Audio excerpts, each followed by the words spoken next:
Hey there, Sharon Horne-Ellstrom here. Let's talk about how to use the IDEANCE process, step 7, which is to educate, to supersize and grow your business.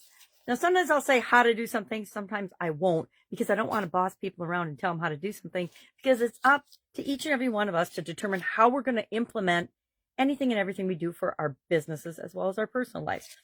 Well, today, step 7, and I have it upside down, which is super duper funny, is educate. Educate meaning teach and share, talk to somebody else about something new that you've learned. The sooner you do that, the more it reinforces the learning for you.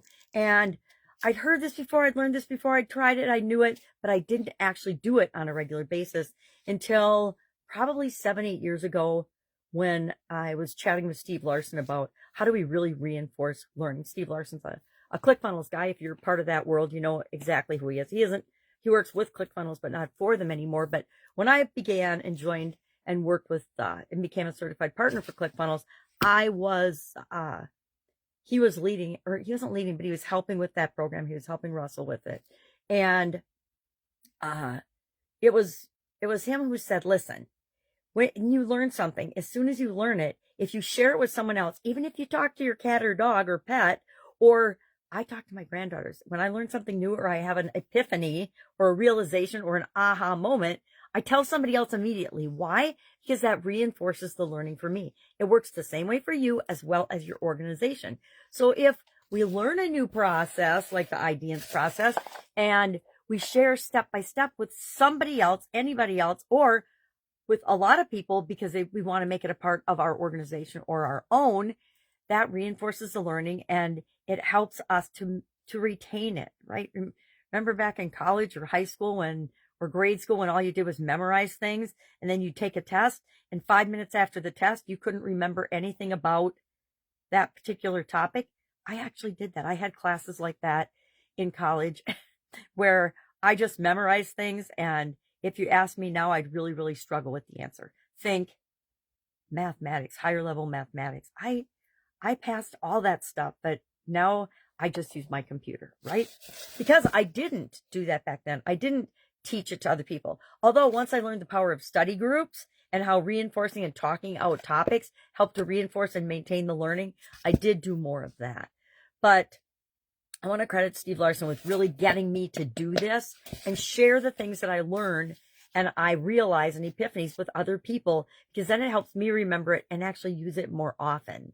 It's part of why I do an annual challenge. I do one thing every day right along with the people I'm doing the challenge with, because I really started them for me so that I would hold myself accountable to continually improving every day. And each year I share. I don't really necessarily educate, but I probably educate by sharing and talking about and teaching different tools and different topics that help us to choose what we're going to do to be a better version of ourselves. That's this year's challenge. So how will you educate or teach or share an aha or something that you've learned about the IDEANCE process today?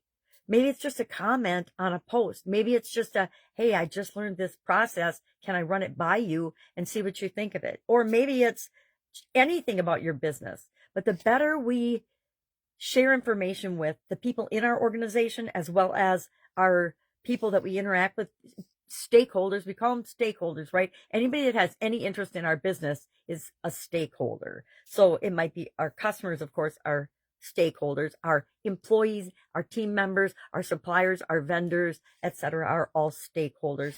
If you have stock in your company, your stockholders are stakeholders, meaning they have an interest in your business doing well and succeeding. So that's it today. If I can help you in any way, last day of February, woo! Last day that we'll be talking about confidence. And I will echo that sharing it, the first time you share it, it might be kind of hard and stomach, like the first time you give a speech. But the more you practice, the more you do, it just becomes automatic. And all of a sudden you find yourself teaching and coaching and sharing and educating almost all the time, which is a good thing because it sets a good example for other people. All right. Have an awesome day. If I can help you in any way, ask. Otherwise, I'll be with you tomorrow. New topic tomorrow. New focus of the life framework area. Don't you love my professional graphics? Physical, mental, emotional, spiritual, financially, relationships, contribution, communication. We're just finishing up confidence. So what do you think tomorrow will bring? What area are we going to focus on. I'm doing something totally different this year in terms of the order that we talk about as part of the annual challenge. And I'm echoing it here in Supersize Your Business because all the things that we do to become a better human being and a better person positively impact our business. So why wouldn't we talk about it? All right. Have a great day. And I'll, of course, be with you tomorrow.